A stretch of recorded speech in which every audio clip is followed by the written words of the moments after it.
Binuo nila ang 1987 Constitution bilang pansalag sa anumang tangka na may magluklok sa sarili bilang diktador sa ating pamahalaan.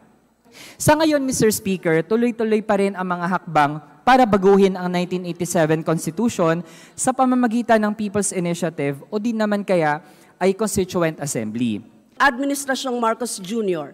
Kaya naman, ang panawagan ng Pilipino sa Pebrero 25 ay kabuhayan, lupa, karapatan at kasarinlan, hindi charter change. Sa ngayon, nagkalat ang issue ng pangangalap ng pirma para sa di umano'y People's Initiative na may kakabit kada pirma na halagang 100 peso raw o pangakong ayuda. Napakaraming mga bagay na dapat unahin ng Kongreso at ayon sa surveys ng Pulse Asia at Okta Research, ang pinakapangunahing pinoproblema ng mamamayan ay ang inflation at hindi ang